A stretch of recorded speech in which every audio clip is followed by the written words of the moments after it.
View from the Gutters, episode 33.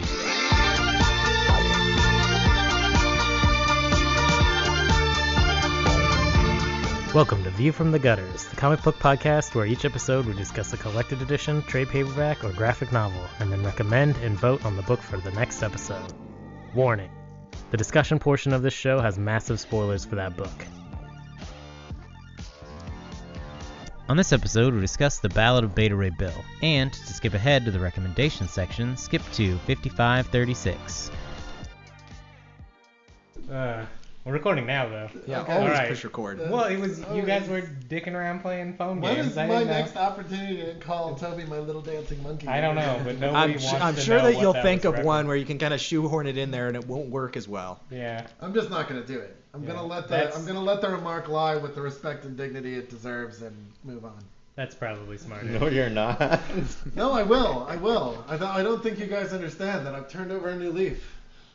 No There one was believes hatred that. underneath. No one believes that. All right, welcome to View from the Gutters, episode 33. I'm Andrew Chard. I'm Joe Preddy. Eric Mannix. I'm Tobias Panchin. And I'm Kate Reynolds. All right, And no one is in cookie jail this week because Yeah. cookie jail doesn't exist anymore. new recording I- setup. It might be a little boomier than it used to be. I'm bringing the boom. Some reverb. So a little bit of room ambiance, but we have a wonderful view now. And I'm on. We a do.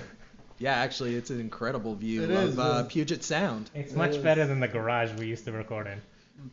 Which had no view. No view. Well, I had a view of Joe's beautiful face, which now it's overwhelmed by the beauty of nature. Which I'm totally okay with.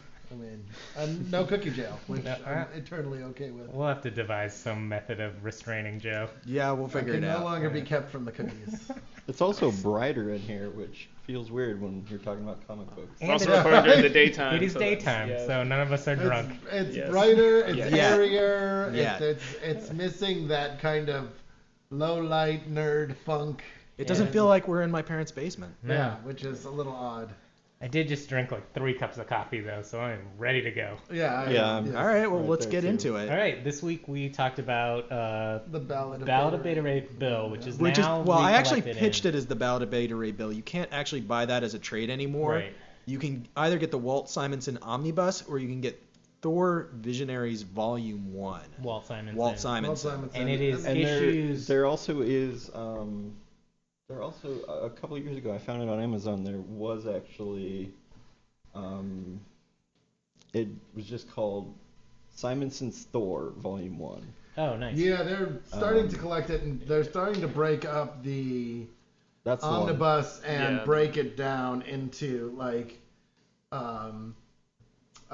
paperback editions. But if you can get your hands on that omnibus, especially if you're a Thor fan or a Walter Simonson fan, I picked it up at Emerald City a couple years ago. And Yeah, it's still findable. it's still findable, and it's a beautiful edition, and it is also you could use it as a weapon.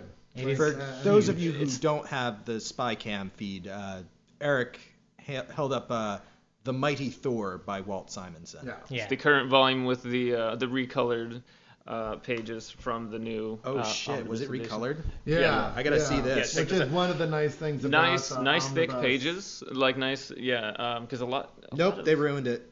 You don't like that? No, You I You don't. don't like that? Let me see it. For those of you who have the single issues, it's numbers 337 through 340. Yeah.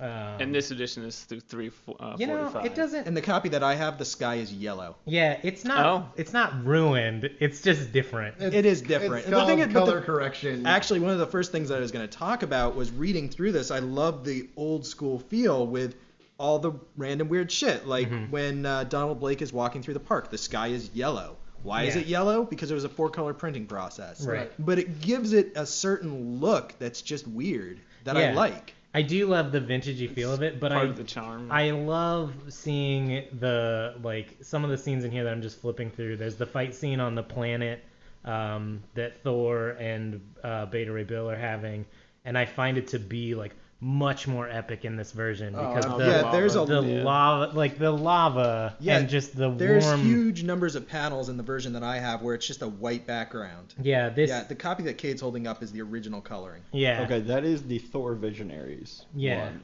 That's the one I read it in as well. All the omnibus editions that go back and give them a really nice remastering. I dig the recolor because it's not overdone. Like they didn't go the full 9 and like throw the most modern absolute coloring on it.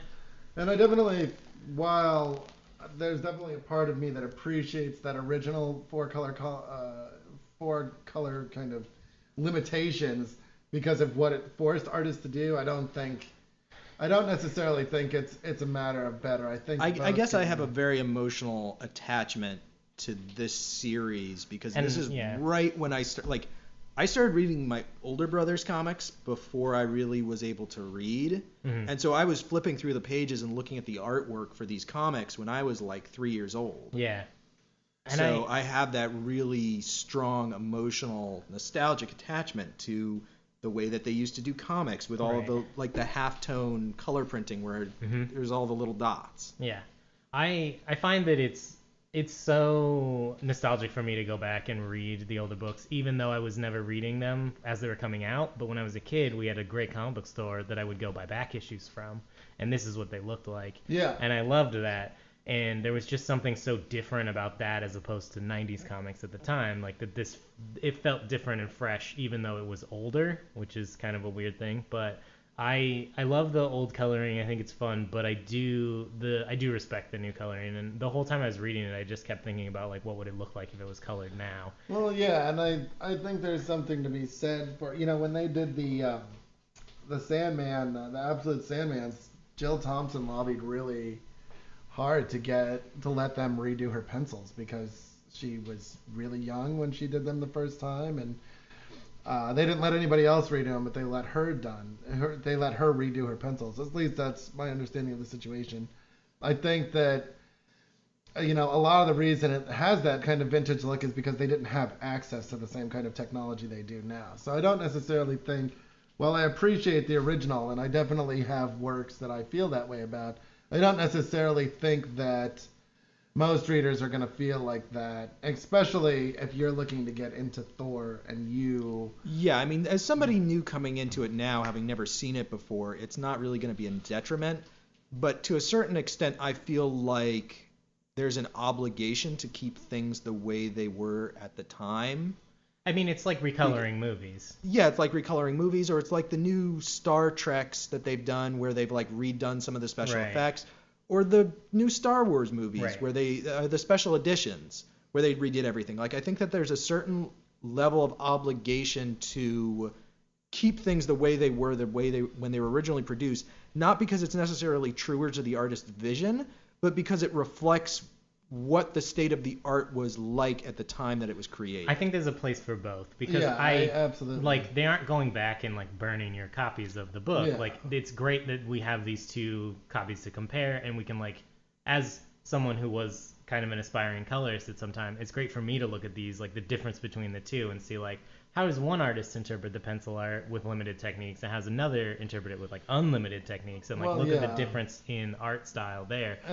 But especially even if the newer two different versions of the newer book have the different styles. If they're still reprinting both of them, you basically have your... And you have the option. And that's the issue is if they're not reprinting both. Right. That's the issue with Star Wars is like everyone wants the original versions and they won't put those out on DVD. I mean, I would hesitate to compare this to Star Wars because Lucas took Star Wars and didn't just remaster them. I mean, this is more like what they did with Blade Runner, where they took a movie where the budget was kind of strained and they went through and they kind of touched it up to make it look like a much brighter, well, not brighter, but they made everything look a lot better.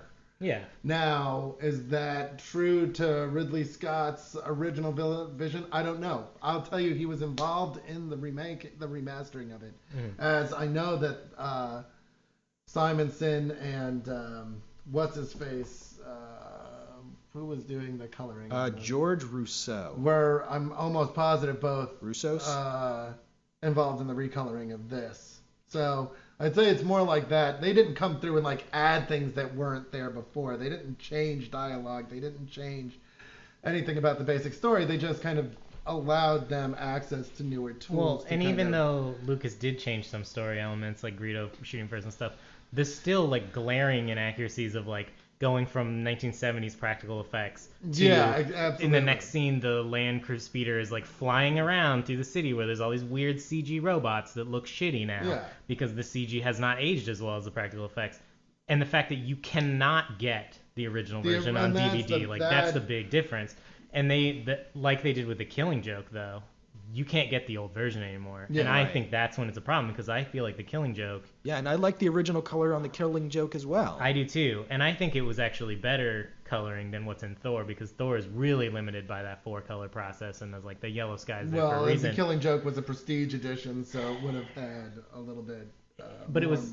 later, so it had a little bit more technology involved. This was 83 when this was coming out. And so The Killing Joke has a little bit more, and it feels like some of those colors were picked for atmosphere, where some of these colors were picked out of necessity. Yeah. So I understand the difference in coloring. Well, and I think the Killing Joke redo in the deluxe edition, the colorist is totally not involved in that. That was all Brian Boland going back in and redoing that color. Yeah, and I think that Toby's right. Like, as long as you can see both, and I think that you should read both and decide for yourself what you prefer. Like, I would be all for them, like, they produce a new edition, but you could even get both together where you can compare them side by side. That would be really interesting. That would be really cool. Like even intermixing the pages, so it's like you flip the page and it's one version, then you flip it again and it's the other version, and so you can go through page by page and compare. I think with digital comics, something that's really cool is you can offer multiple layers on stuff. 4-Star Comics, which is a great Chicago comic company that does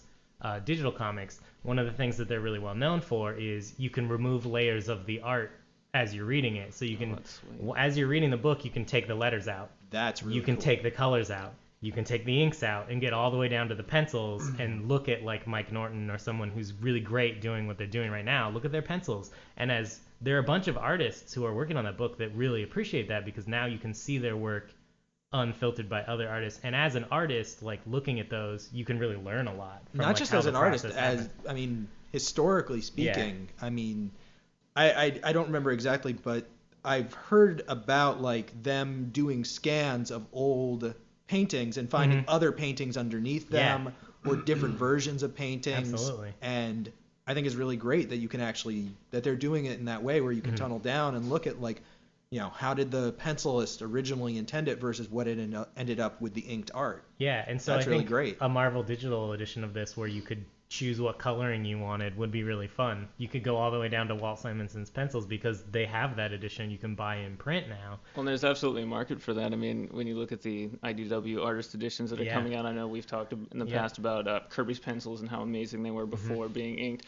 And even things like, the nostalgia factor of this book is, it came out and it looked the way it did with the limited coloring and being printed on newsprint. But with something like digital where you could strip away layers and see just the inks or just the pencils, I'm surprised with the big push for digital there isn't more of that. I think you'll probably see it because, now that I know that exists. I didn't know either. It seems like it would not be that difficult to do because they're scanning all this stuff anyway. Exactly. You just have to save all the files along through the process that all the different artists are getting. And because everything's done digitally now, like very few artists are actually like printing out the pencils to ink them. But even if they do, because the artists are on different sides of the world sometimes, like you'll scan your pencils, send it to the inker prints them out, then inks over the top of them, then scans it again. You have all those scans throughout the process.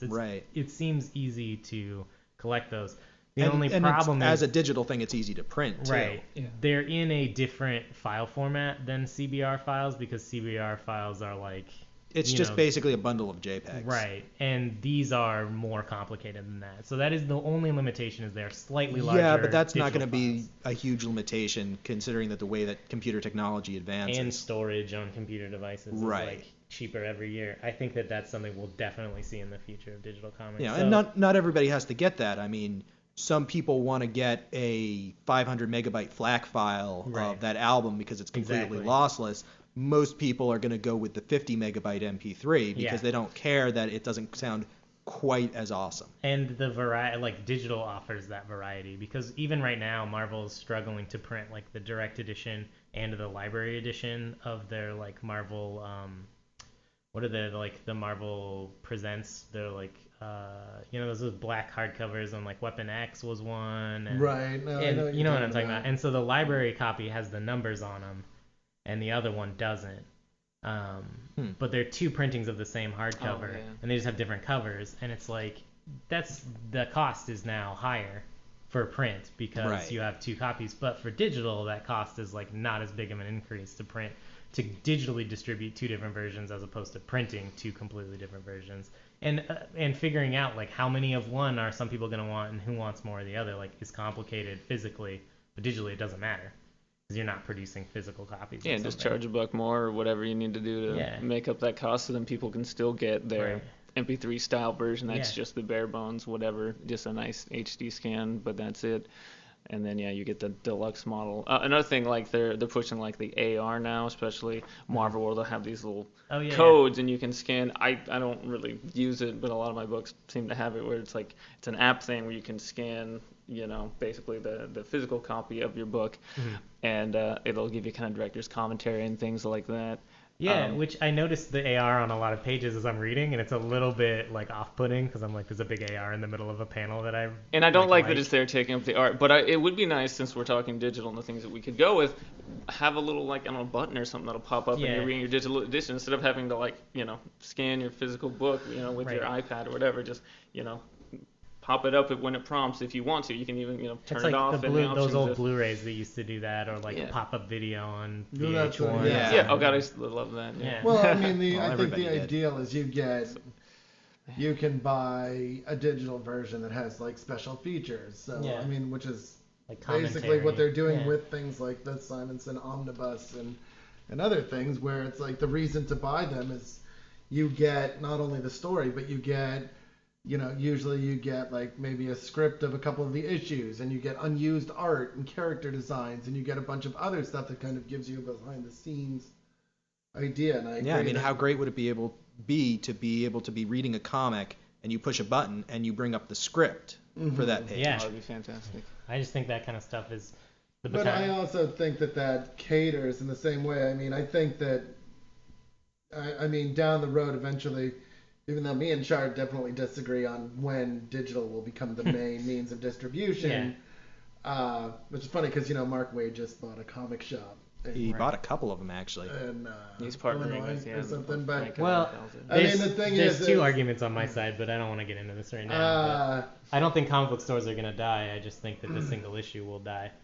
Well, I think that there's always going to be a market for a place where you can go to preview things, and for a staff of people who are knowledgeable on a subject and can recommend them. And what to read. Because I mean, we talk about comics a lot. I think we're generally pretty knowledgeable about comics, but a lot of people aren't. They want to be able to go into a comic store and say, hey, what's good? What's new? Like, what don't I know about? And I don't think that'll go away. No. And I think that that's similar to like bookstores where you go in to like find things, or like record stores or whatever. But I think that those will be stores full of trade paperbacks and possibly old single issues. But I think that the like single issue as the weekly distribution system will go away sooner rather than later. It doesn't seem particularly sustainable. No. Not $4 a book. No but way. let's talk about the art in more specifically, rather than just complaining about the. I kind of wanted to change the format a little bit this week, and I'm springing this on us guys, but it's not that much different. It's just before we get into the really like spoiler specific stuff of the book, I just kind of wanted to go around the table real quick and basically say if you'd recommend it to people and why. So if people are listening to this and haven't quite read the book yet and aren't sure whether they're going to jump in on it, like we can just do a quick little like easy like what did you think? Should you recommend it? Who should read it? Kind of deal. Joe, what do you? Before we do that, I do have one other thing to point out because I was doing some research really quick on my tablet. This run on Thor has actually been recolored multiple times. Ooh.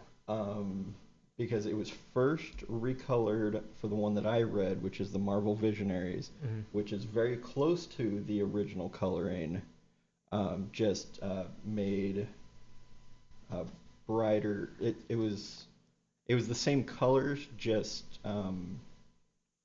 more like color correction on it a little bit. Yeah, there was like more contrast, filling in places that didn't color so well on the old ones. And then there was even yet another recolor for the Thor Omnibus and the Mighty Thor trade that Eric Mannix brought, where they actually removed the old colorist's name and have the new one put in there. Yeah, I had actually I was going to bring that up. I was looking through this. I noticed that they did remove the original color's name, and it's Steve Olaf and Ollie Optics doing the remastered coloring in this. Yeah, and the big Thor Omnibus does have this guy's coloring on it. For the big omnibus, they actually didn't remove the old artist's name because they just used the... Right. Which is the source of my misunderstanding. Yeah. So I did want to point that out, that it has been recolored a few times, and so you do kind of need to know which one you're reading. Yeah. And I think they were all worth looking at. And kind of like gaining your own opinion on it. But let's go ahead and go around the table real quick. Joe, would you think it's worth recommending? I do. I think it's worth recommending on two different levels. I think first and foremost it's worth recommending because this is when you talk about what's great about comic books, you're talking about this. You're talking about a story that kicks ass. That's awesome. And it's about superheroes being awesome, and it's about, like kind of growing as a character and introducing new characters. Beta Ray Bill is one of my favorite Marvel characters, has been since I started reading comics when I was 15. Because he's awesome, because he represents, everything that's awesome about superheroes, right? He's a guy that went out and kind of did what he had to do and threw down with a god and won. That's awesome. But I also recommend it as somebody who's interested as an important book in the Marvel canon and as an important run in the Marvel canon. Once you've kind of immersed yourself into comics, you get to the point where you start asking yourself questions about where characters came from and how they evolved into what they are now and what the people writing now were reading. And I would recommend it on that level too, because I think it's a great example of what a creator can do when just given a character and allowed to take that character in a direction they want to take it with. Yeah. So I would recommend it on just about every level. I think it's a super fun story. It's the kind of story that'll have you grinning like an idiot through certain parts and being like, yeah. And it's also an important work. Eric, what do you think? I absolutely loved it. I'm actually embarrassed to admit that I had never read this before, and I've been reading Marvel comics. Goodness. I know, and I've been reading Marvel comics for 25 plus years. I mean, I knew that it was the definitive Thor run. I knew that going into it. Same thing with like Peter David's Hulk run, Claremont and Burns' X-Men run. There's when you're talking about certain characters, there's creators that come along that are attached to that, and that's especially a big deal when you're talking about the larger corporate companies where it's like, well, they've been around for 50, 60, 70 years, and that's a harder thing to do than, say, like Kirkman's Walking Dead or something that's obviously his own own thing. But to have this character who'd been around at this point for already 20 years or so, and suddenly have this guy redefine the book and kind of boil it down to its bare essence, and introduce brand new characters, and it had this bombast to it, is the word I want to use. I think it really helped too that having the artist write the book as well. I mean, it just seemed like the panel flow, it was just maximum impact. All the action was great, because a lot of times, and I think we've talked about this before, a lot of times it's hard to do a fight scene and have dialogue with it because it seems to slow it down. I did not find that in this. It was like anything, it all just rolled perfectly. It seemed really fast paced. To me, I've read Bad Thor, and it's like Shakespeare in the Park or something, the way they're talking, and this was good Thor. This came across really naturally. I found myself quoting Thor all day though, just like randomly. So I'm like, I see the name. And like my wife's just looking at me like I'm crazy, like don't worry about it, like by the bristly beard of Odin, like just saying random stuff just because it was fun. So it was just amazing. Now, well, I recommended the book, so of course I loved it. I think that this run is particularly interesting because I feel like this is the thing that was influencing that ultimately influenced modern comic writers. Like, I think a lot of what exists in the modern Marvel universe came out of this early 80s time period where it was Frank Miller doing Daredevil and Walt Simonson doing Thor. But on top of that, it's a really great, fun book in and of itself. I think it really stands up to what's being done today. It's obviously in an earlier style, but I don't think that's a detriment in the way that is for some things. And for me personally, like I said, I was reading this when I was a very little kid. And one of the reasons why I consider myself a Marvel fan over DC is because at the time that I was reading this is what Marvel was doing, whereas DC, it felt like it was more like, Superman, I will save you, Lois, like that older Silver Age style that was going away in the 70s, but it still felt very old-fashioned compared to what DC was doing in the later 80s. Right. Like, DC obviously went through that big transition point, and I think that was in and of itself a reaction to stuff like this comic. Absolutely. So I think it's both a good comic, but also an incredibly important one. Yeah, very influential. Cade, what do you think? Would you recommend it? I mean, yes, I would.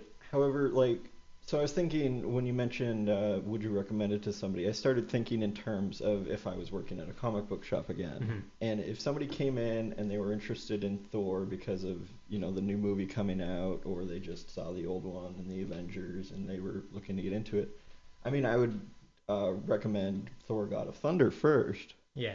But this would be the second go-to, is this run. It would, because I think that this is a great jumping on point for the character. Oh, yeah. And, I mean, you just kind of go from there. Yeah. I think I also would definitely recommend this book. I am with Cade on the fact that, maybe not first. I think having a little bit of background in, reading comics and, if this was their first comic. Yeah, I would agree with that. I think we would all kind of have a little hesitation. No, if somebody came in to my comic shop that doesn't exist and said, I saw Thor, I love that movie, what should I read? I would hand them Thor God of Thunder first and the Walt Simonson Omnibus second. Yeah. I definitely feel like this is a book you recommend to somebody who comes in and has been like, I really like a lot of the Marvel Now stuff. I really like what Thor is going on now, but I kind of want, I'm looking for something maybe with a little bit different flavor that's still like a superhero book. I'd be like, well, you need to read this. Yeah. And I think I kind of feel like Marvel Now is really capturing a lot of the same flavor that exists in this comic. Oh, absolutely. I feel like that Marvel Now is partially Marvel going back to what made them great 30 years ago. Well, and we've talked about this several times before, but it's the reason that Avengers worked so well, where DC sometimes has problems with movie adaptations,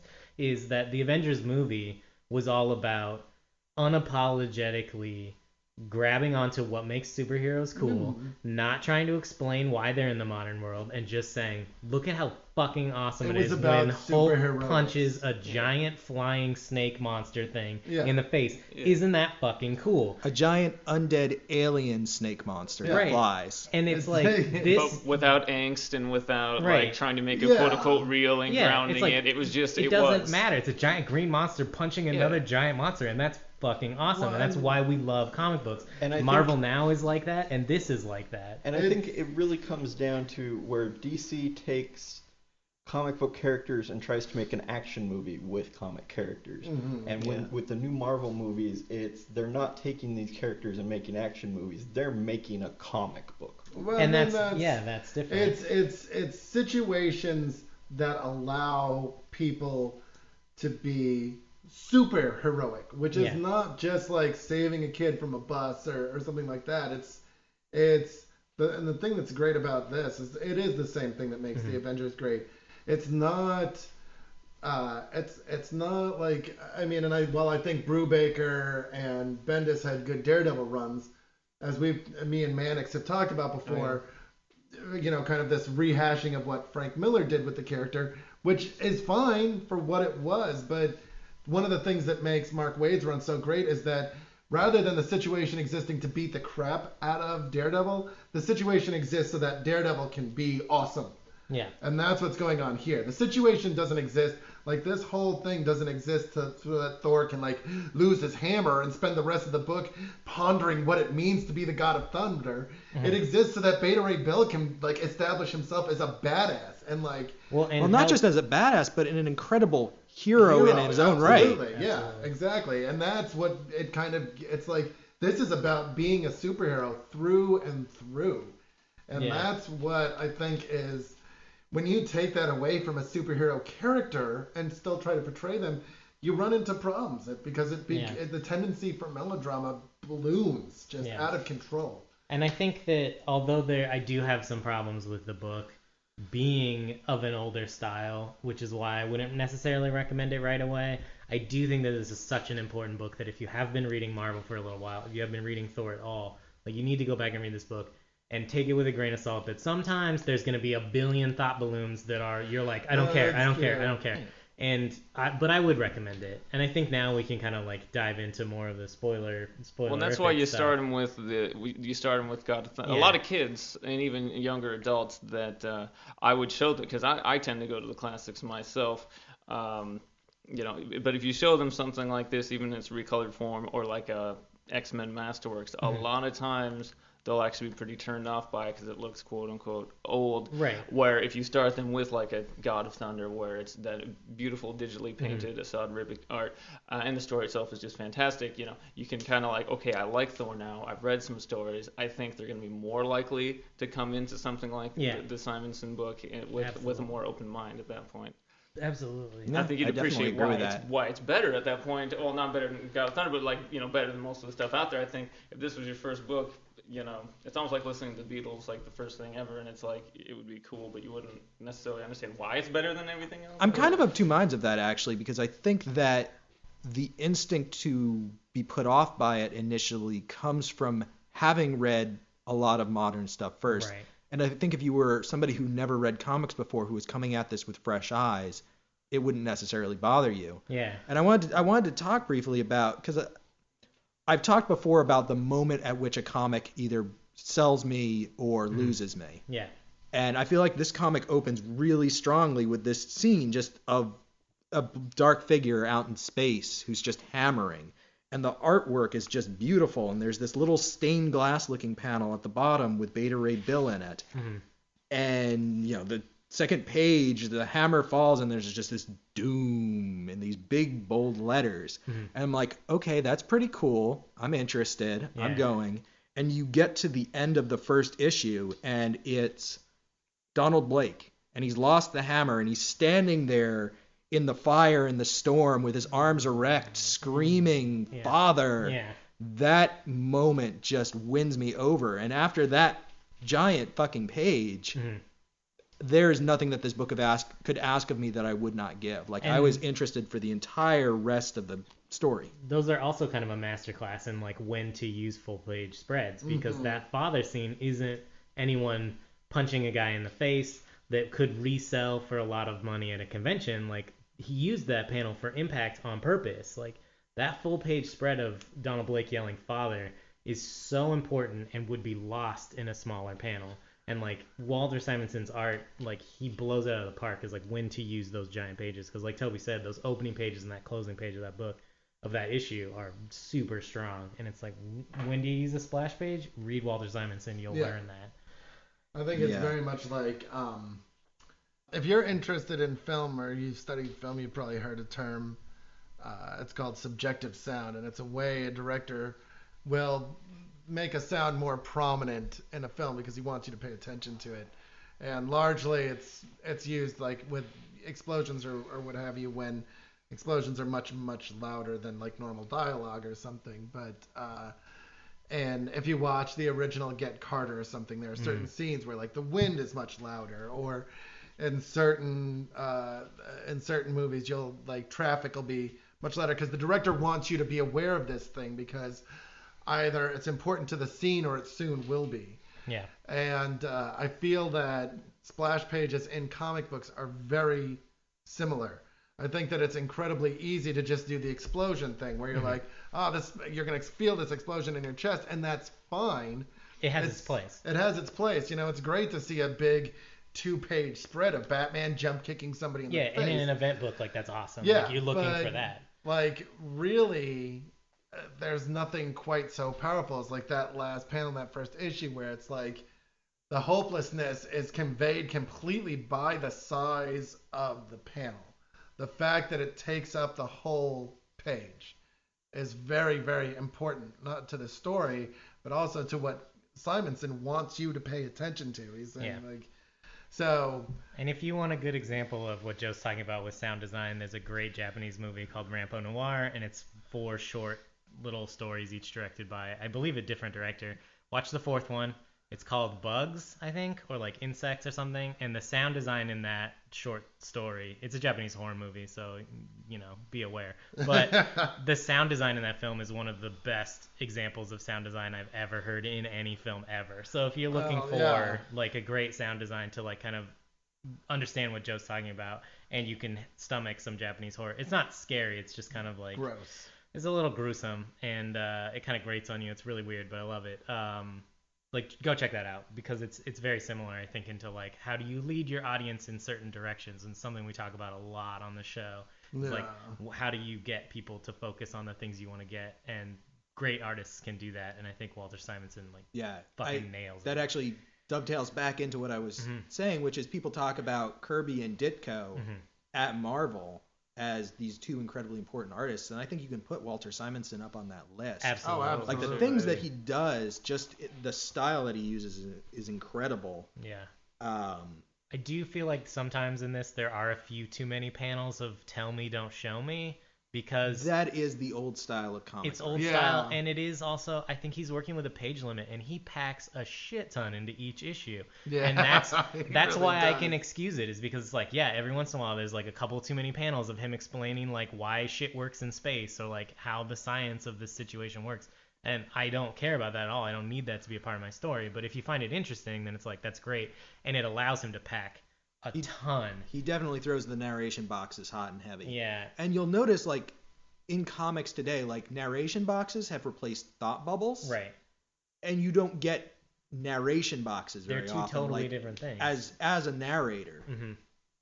Which is interesting, because, there definitely is an omniscient narrator who's kind of sitting there telling you a story. And I like it that it sort of ties into the stained glass at the beginning, is like, you see a stained glass window like kind of symbolizes like a reverence to a historic event. Mm-hmm. Like, these are things that have happened in the past, and so the recurrence of the stained glass is like, look, we are telling you a legend that has happened previous, and that narrator like helps to bring that home, as to like, this is a legend that the Asgardians pass on, is like the Ballad of Beta Ray Bill, even in the name itself.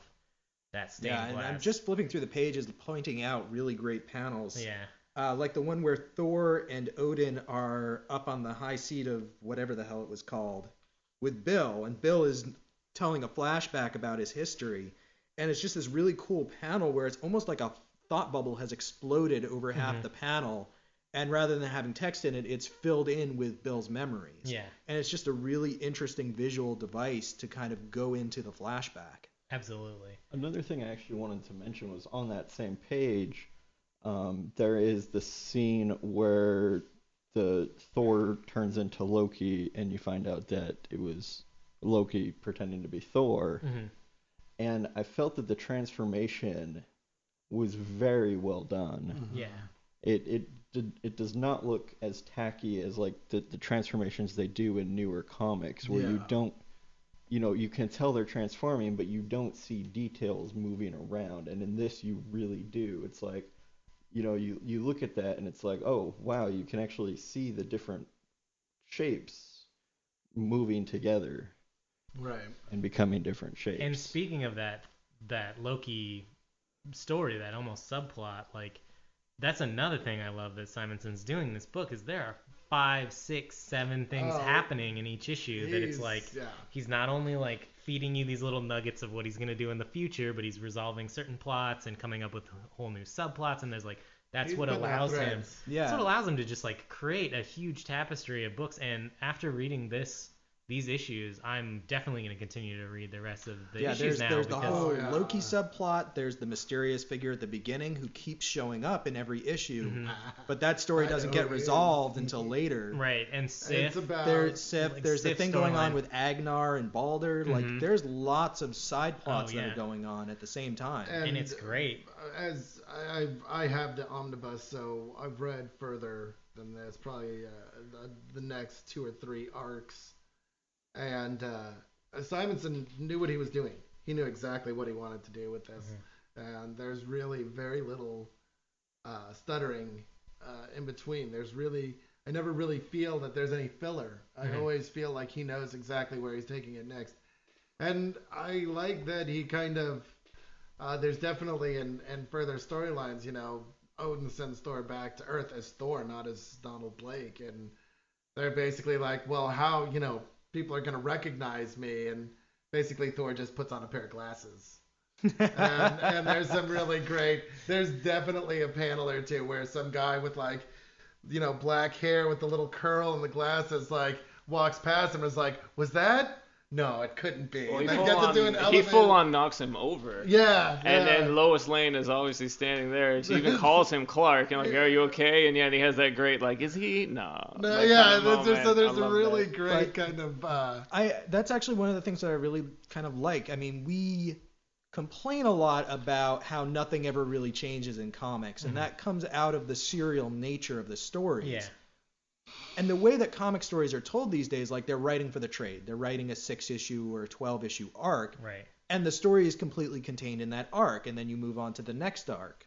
And occasionally, if you have a writer who's really committed to a book, and they can kind of seed some stuff that's running through in a sort of meta plot, but you don't really get what you used to get in older stories where it was much more serial, where it's like, there's this plot, and it's just going to kind of be in the background for the next 18 or 20 issues until we finally decide to drag it out and resolve it. And meanwhile, other plots are going on. Like, you don't get that kind of very long game storytelling. And definitely not in mainstream comics. No. It does exist in stuff like Invincible or like Fear Agent that we talked about before, but also like Ultimate Spider-Man has a really great feel of that. But in a mainstream Marvel or DC title, like there just isn't that kind of job security that you're going to get a huge run on a book like there used to be. And that's something we've talked about several times before. Like Joe's talked about Mark Waid's run and just the entire run on The Flash. Or who wrote the Green Lantern, the Kyle Rayner? It was Ron Mars. Ron Mars' run on the Green Lantern. Like they had time to like really take a character to like 70+ issue runs. We just don't see that anymore. This is kind of going to be old news by the time this podcast actually goes out. But as of today, J.H. Williams III and the other guy who's working on him, is it Hayden Blackwell? Or? Yeah, they've been working on Batwoman. They just walked off the book because DC editorial was jerking them around and telling them that they couldn't do certain plot lines and making changes at the last minute. Change the ending of one of their arcs and then totally put the kibosh on one of their other bigger arcs. And the issue 26 will be their last issue. And I'm not going to pretend that editorial meddling didn't happen because, you know, I believe that this was actually during the Jim Shooter...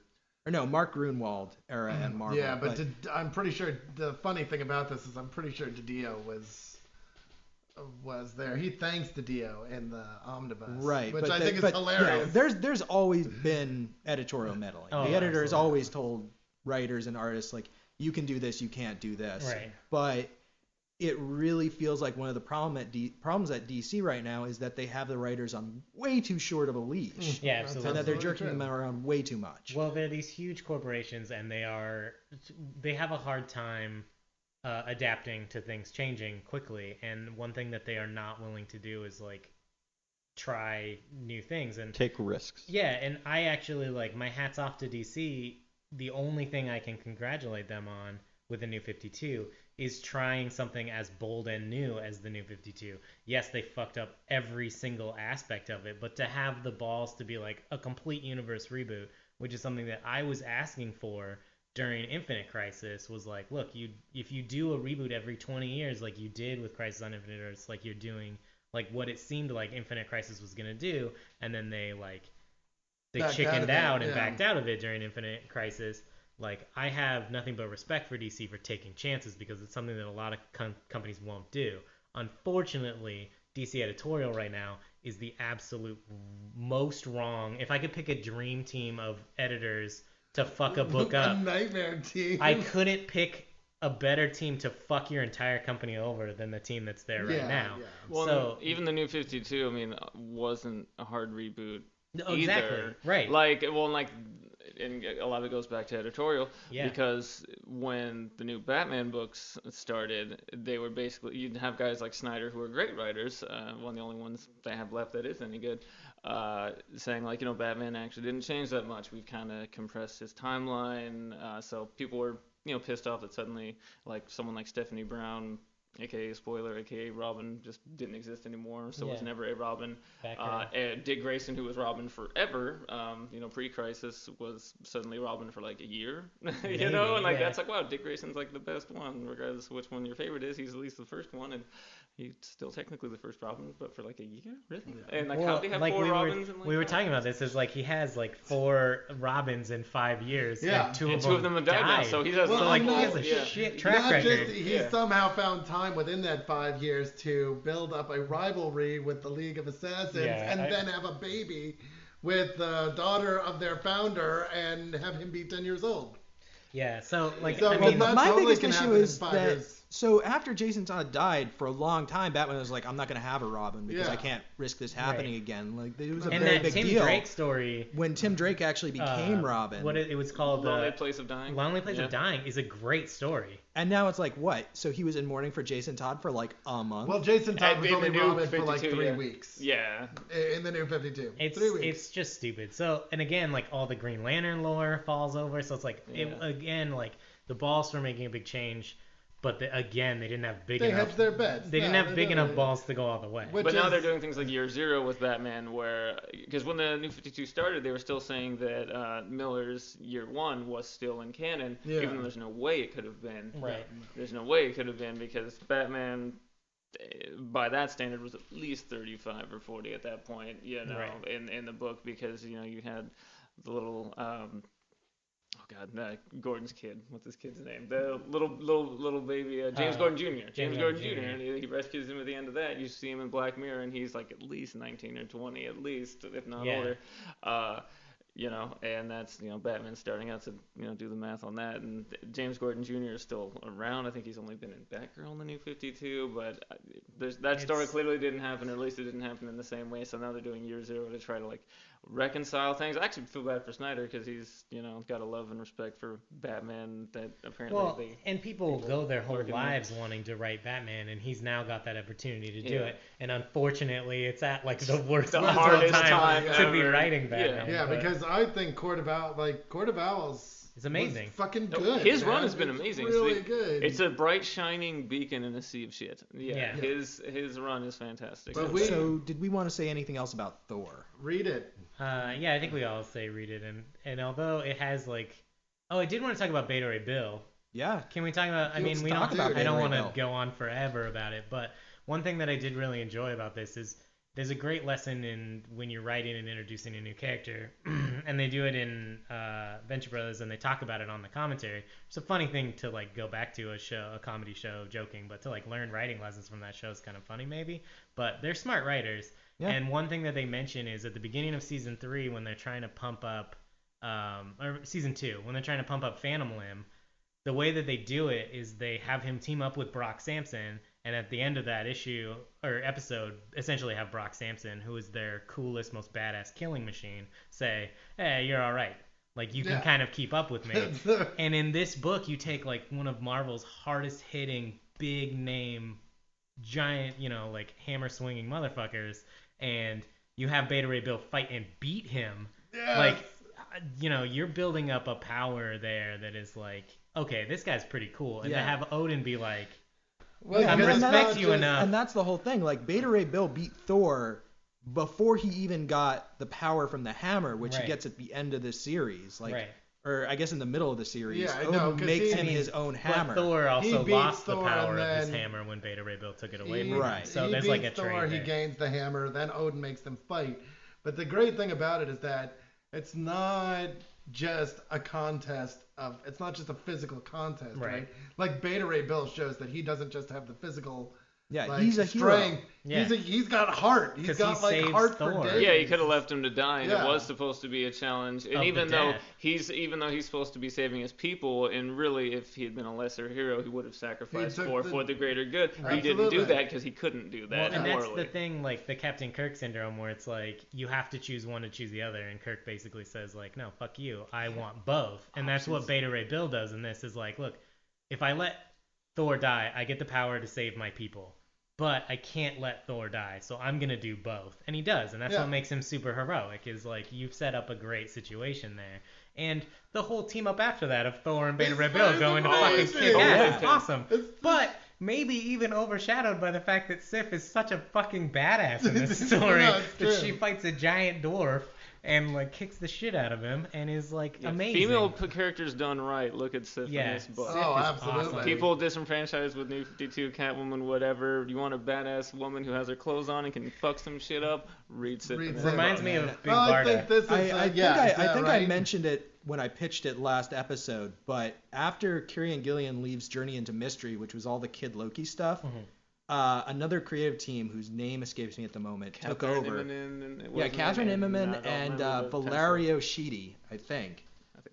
Take it over, and they only did it for like 10 or 12 issues. The series just ended, and it's Sif for like one arc, and then a second arc of Sif and Beta Ray Bill teaming up, and they are both great arcs. That's awesome. I think this is a clinic in how to write superhero books. Yeah. There's things that, because of its age and because of when it came out, definitely kind of dated, but in no way is that a bad thing, and in no way does that take away. This is how you write superhero comic books. Walter Simonson's run on Thor is about what it means to be a superhero, and it's how you write a great story, and it's how you write great characters. And, I mean, I wish there was more of it. I think there's more of it now than there has been in the past. And I think there's some great examples going on at Marvel.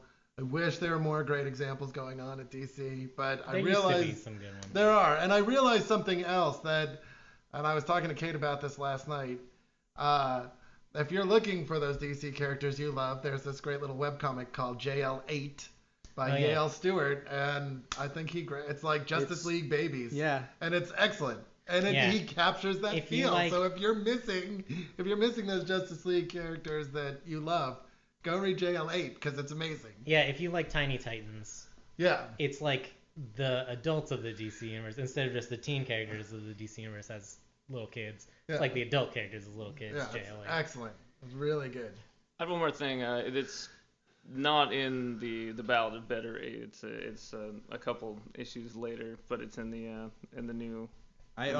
Since this was printed in 1990, and I don't think you can get just the Ballad of Beta Ray Bill anymore, I'm going to assume that anyone who picked up the trade has probably read this. But I just wanted to mention my favorite issue in here was 343. You had the part of the story introducing the old man in that the Viking village that Thor finds, that he thinks he's like this great warrior, and then he takes his armor off and he's this kind of old emaciated man just bemoaning how he's just gonna die and hell is gonna take him and he's not gonna have this Viking funeral and be in Valhalla and all that. So he tries to trick Thor into killing him, and then they take him into he takes him into battle against the giant dragon. I can't remember its name, and it's the old man who ends up piercing the dragon's hide with his spear, and then Thor is able to take Mjolnir at that point and hammer the spear in and then render it him dead, I think, at that point. And basically just the whole layout of that particular book in particular, it's why like this was a Thor book and not a Captain America. To me it's like, why was this a Thor book and you couldn't just insert character A, B, or C here? Right. Like this was to have the stuff with Valhalla, to have like the whole honor of it and everything, because then you see Thor taking him, and you have Odin sending him off, and there's like this awesome, I'm gonna find it in here, but awesome, big panel of him riding off, and suddenly it's like his youth is restored, and he's like holding up his spear all like victorious, and there's like winged Pegasuses and stuff behind him, and it's like, that's just bad fucking ass, and that's like, man, that's Thor. You couldn't do that in another book. That's the whole thing, is that like Superman is a man, Yeah. Thor is a god, Right. and sometimes he acts like a god. In Thor: God of Thunder issue 12, which is the epilogue to the arc that we've talked about, it's just Thor going around the Earth because he's been gone for a while, just doing God things, which Yeah. is really cool. And He's doing God things. And I think that like this helps establish Thor as like such a like what makes him Thor. you Yeah, know, he's like- not Donald Blake with the Right. power of Thor. He is Thor. Yeah, Yeah, and which this- is Well, nice. I this think- book. yeah. Yeah. That's what's so brilliant about the God Slayer story arc, and is it's all about him being a god, and what does Right. that mean? I mean, the fact that he's there responding to this little girl on an alien planet, and so his first thing is, where are your gods? Like, we don't have any. Like, you have to. Every sentient being has gods of some variety, and like, to me, just the playing off the concept of gods, and that there's like a library full of like cataloging them and all this, and like, yeah, I love that. So yeah, read the Jason Aaron stuff too. Yeah, definitely. I've recommended it. Thor is a really great, really interesting character Yeah. in And his own right, like aside from all of the Avengers stuff. And I think this is for what sure. makes him even more Thor-like. Yeah. Stories like this, where Yeah. he's not in Midgard, like he's at Asgard, like most of the time. Like Yeah. that's what I think that like just lends to his mythology so well. And I do love that the new film was able to capture like so much of that aspect of it. Although he did, in my opinion, spend too much time on Earth, it was great to see him in Asgard and like interacting with the Warriors 3, who I fucking love. Yeah, in And- the new movie, they definitely were going with more of the Straczynski run, which made sense because he wrote the first treatment on it. Right. And I understand, because I think they wanted to, again, kind of ground it a little more. Yeah, but it definitely draws on stuff like this pretty heavily, and that's what I can respect Asgard about the now new is really movie. well done, yeah, yeah. for sure. Yeah. All right. I think we should probably move on Let's to do recommendations now. recommendations. All right. Yeah. Joe, you want to go first? Yeah. I'm going to recommend. I don't have. I only have the second volume with me, but I'm going to recommend the first volume of Cerebus. It's a book that I think we've talked about before in passing, Yeah. but and it's the first. It collects the first 25 issues of Dave Sims' independent work, Cerebus. And I think it's there's definitely a point at which he goes insane, but the first part of his run, Say like the first four. the first me- Up to Jaka story, which is I think the fifth book, Okay. they're really good, and not just really good, but a monumental undertaking. Like, he's doing this by himself in the early '80s, and I mean, he's penciling it, he's inking it, he's writing it, and he's like, eventually he had to bring in somebody else to do the backgrounds because it was just too much work. But when you want to think about a labor of love, you have to talk about Cerebus by Dave Sims. And I love the first volume. I think it's a lot of fun, and I think it lampoons a lot of what was going on back then, and a lot of what had gone on in the comics industry. And this is early 90s, right? No, this is early 80s. Early 80s, okay. I believe. The first printing of this one is in 86. So Okay. the 25 before it would have come out, it would have started in 84 probably, or maybe even sooner, depending on when. But the art is amazing. It's in black and white. And it's just, it's something I really enjoy reading. I think it's really funny. And I think it's well written. And I think it's, even if we don't pick it, it's something I wanted to recommend because I think that everybody, once you I think certain people hit a wall with superheroes. I know I certainly do every once in a while. And this is really good to turn to. It's unfortunately hard to find. But there was talk before Kim Thompson of Fantagraphics died. I don't know. With re-releasing it, so and some kind of Comixology, a lot of it's on Comixology. yeah, and so if stuff. it's on Comixology, Yeah. then yeah. But I can't. It's funny for a book that I could for a series I could not finish because it became entirely too masturbatory. The first 5 volumes I have a great deal of respect for and I enjoy immensely. So that's my piece on that. All right. Eric. I guess I'll go next. I brought X-Men Vignettes. This is volume 1. There is a volume 2. Basically, in 1986, Marvel did a series called Classic X-Men, where they reprinted Giant Size X-Men #1 and then 94 forward for several years. reprinting the initial Claremont stuff when they brought the X-Men back from the brink of, from being canceled. Yeah. So what they did, though, in these reprint books is they stripped out where all the ends would have been and all that, and using the same page count, they put in new story.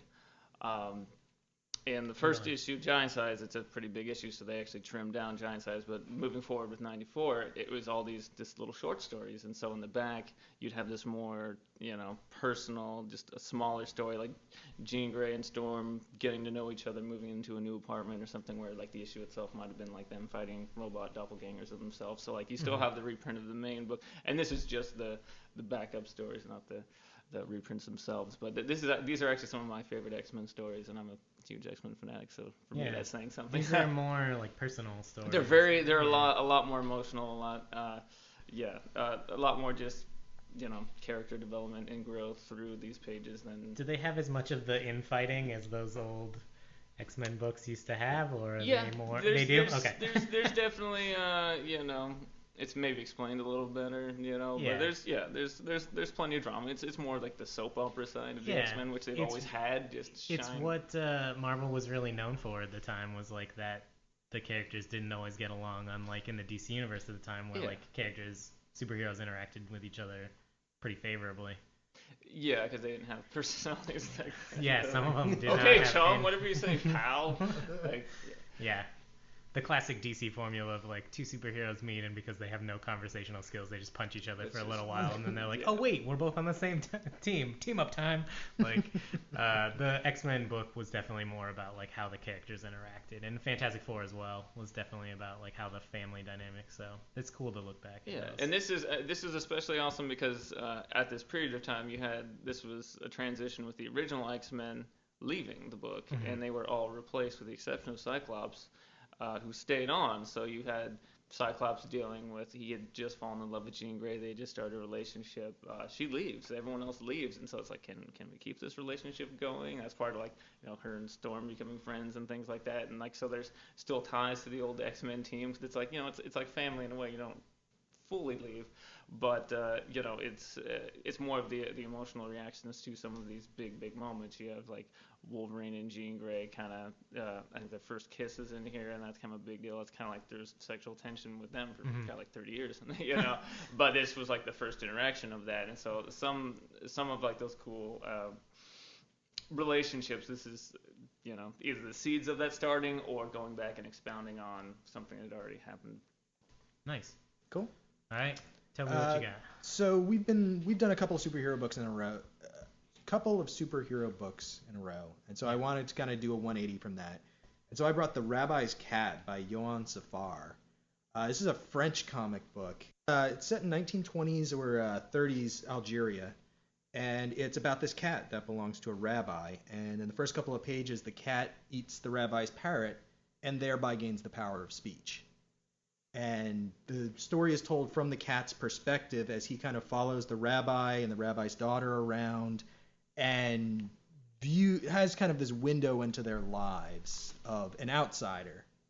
And there's human commentary, there's social commentary.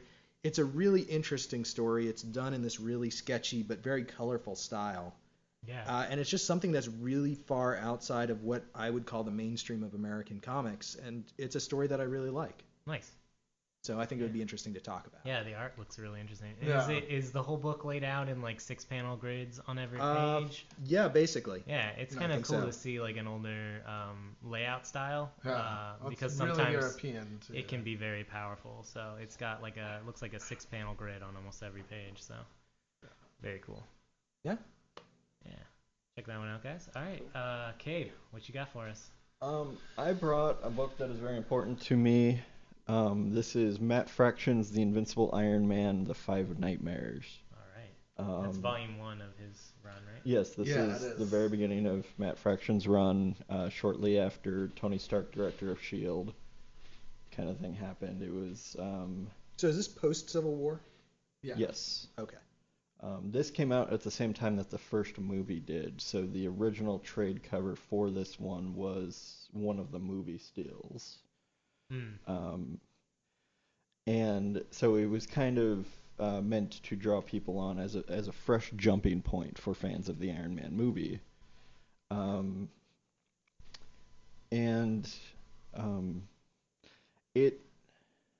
It was very influential in that a lot of the movie Iron Man 3 came out of this book, at least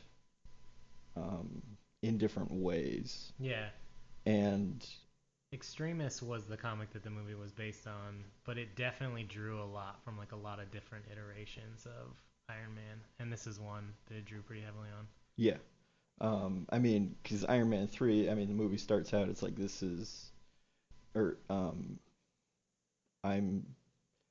he's making all these robots because he's so afraid of sleeping and whatnot. And I mean, this one is, the 5 things I'm most afraid of are blank, blank, and blank. Mm-hmm. And it's very good. It's got a lot of things from the movie in it. Or rather, the movie has a lot of things that happened in this book. And so, yeah. Awesome. For me, this week, I was just like thumbing through a lot of modern stuff that I've been reading recently and stuff that I really enjoy. And something that's from my childhood that's also being rebooted right now, or a few years ago, is the Teenage Mutant Ninja Turtles. When I was a kid, I first started reading Teenage Mutant Ninja Turtles, and it's kind of like what got me into comics in a lot of ways. So IDW's recently relaunched the TMNT comic in 2011, and I've been reading all the trades, and I'm just like a huge fan of it. It's such a great modern relaunch.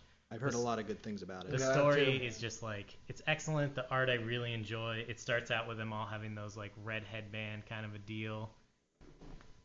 And, they then eventually will get their 4-color headbands, so it's a little easier to tell them apart. But at the beginning, it's kind of that like vintage Eastman and Laird kind of deal because half of that creative team is still working on this book.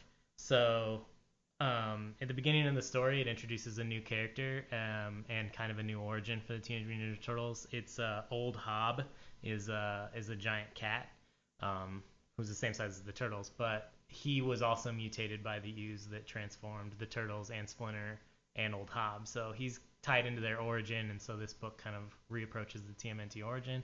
There's a new Teenage Mutant Ninja Turtles game on the Xbox that just came out, so if you're playing that and you wanted a comic to read, this is a great one. The TMNT movie got canceled, so... That's awesome. Which is sad. I know that you guys were all like, yeah. Michael Bay was already I mean, it was called Teenage Mutant Ninja Turtles, but we all know that wasn't really what it was. I don't know that that's true. He wanted to make them aliens. No, that's not what he said at all. Yeah, I read several interviews. No, he said he wanted it to be involved with space. Like, he wanted some space to be involved, which, if you've read the Turtles at all or ever watched the show, like, space is involved all the fucking time. And if that meant that Krang was going to be the original villain in the book and, like, maybe his space goo was what mutated the Turtles, like, I'm fine with that. If you want to be sad that a Michael Bay TMNT I'm just sad that any TMNT movie but after Transformers, I don't want him anywhere near my childhood. Well, I will find him and shoot him in his groin repeatedly. I just think that Joe will not actually do that. That is not a threat. That's not a threat. I'm a peaceful person. I think that anytime Michael Bay was found shot 27 times in his groin today. We gotta find this Joe Preddy guy. Yeah, clearly he's happen. to blame. Well, somebody's gonna just copycat your threat, and then you're going to jail. It would be impossible to prove that I was in a different state at that time. It's gonna be me. If Michael Bay ever turns up shot in the dick, I'm blaming you. That's cool. Me too. You'll probably give me a high five. Don't buy. Maybe a low 5. On the sly.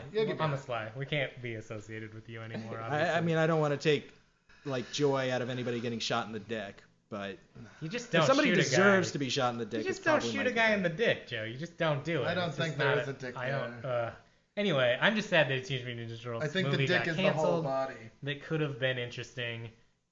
Even if Michael Bay was directing it, I still think that cool stuff could have come out of that. But if you're jonesing for Turtles because the movie got canceled and you're looking for a great story, you should read this book. It's good. IDW, they put out great books, and And you can Go watch the read it. animated movie they made a few years ago, which Which is great. actually really great. Yeah. It's a lot of fun.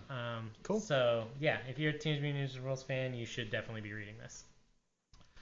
Joe, what do you want to read? I'm probably gonna pick TMNT. All right. Eric, what do you want to read? I'm gonna go with the Turtles because everyone tells me I should read it and I never have. I'm also going to vote for Really? the Turtles. Wow, I did not expect that. I've been meaning to read it anyway. It's really good. I want to vote for X-Men vignettes just because I think it would be neat to see. I think it would be neat to see that side of the X-Men rather than, a different look at the superheroes. But so it's superheroes, but not them being super heroic. Yeah, I think that's important to see. Yeah, I agree. So that's what I'm gonna vote for. I guess I'll just pick one. I want to read The Rabbi's Cat. I want to read all of them. I've read Iron Man before. I really enjoy it. I've never read the X-Men vignettes or Cerebus. So The Rabbi's Cat looks really interesting. Yeah, so I guess you're I'll welcome put to my borrow voice. it. Yeah, I'll put And my there's a voice sequel. on that one. Oh, cool. But yeah, so I guess we're reading TMNT Volume 1 from IDW. It was put out in 2011, and I think it's the first 6 issues. Sounds good. Yeah, and we'll read that for next time, and we'll see you guys in a week. All right. Thanks for listening. Bye. Bye. Bye.